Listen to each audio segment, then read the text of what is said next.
اس وقت اللہ کا شکر ہے کہ مسلمانوں میں باوجود بہت زیادہ بے دینی کے بھی دین کی طرف رجحان بڑھا ہے، خاص کر ہمارا نوجوان طبقہ، اور جوانوں میں ایک نئی زندگی، ایک نیا ابھار، ایک نئی نشت اور ایک نیا جوش اور ولولہ پیدا ہوا ہے دین کے تعلق سے۔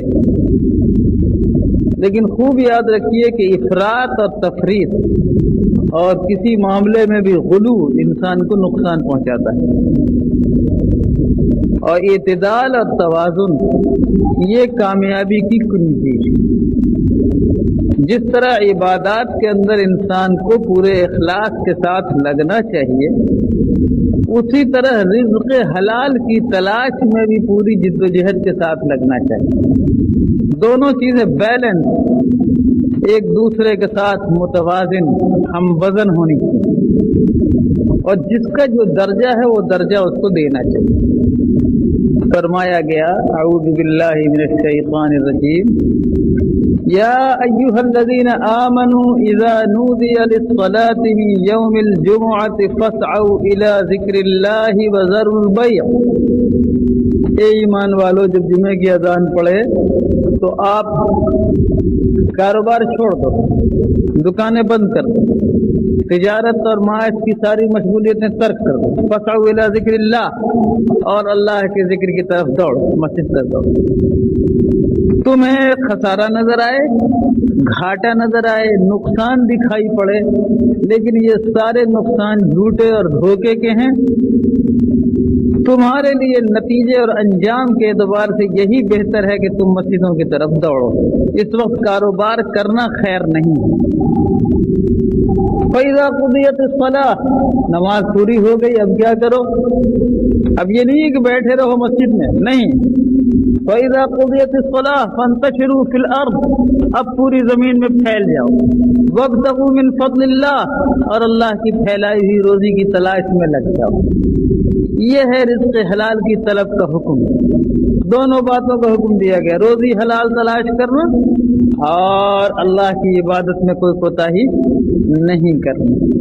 ہمارے یہاں عام طور پر خوشی کی بات ہے کہ نماز، روزے، زکوٰۃ، حج کے مسائل سے بڑی حد تک لوگوں کو دلچسپی ہے، لیکن معاملات کے جو احکام ہیں، کاروبار اور تجارت کے جو احکام ہیں، ان کے بارے میں عام طور پر غفلت ہے کہ کیا حلال ہے اور کیا حلال حرام ہے۔ اس کی طرف عام طور پر توجہ نہیں ملتی۔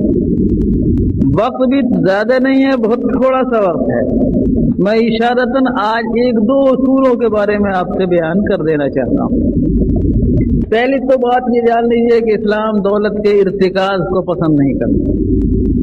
کنسنٹریٹ کر جائے دولت، اکٹھا ہو جائے، ایک جگہ جام ہو جائے، وہ رول نہیں کرے، چکر نہیں کھائے، اسلام اس کو پسند نہیں کرتا۔ لِكَيْ لَا تَكُونَ دُولَةً بَيْنَ الْأَغْنِيَاءِ، سرمایہ داروں کے بیچ ہی وقت محدود رہ جائے اور محصور طور پر ایک خاص لمیٹڈ فیلڈ میں، ایک چند محدود میدان میں ہی وہ گھومے، اسلام اس کو پسند نہیں کرتا۔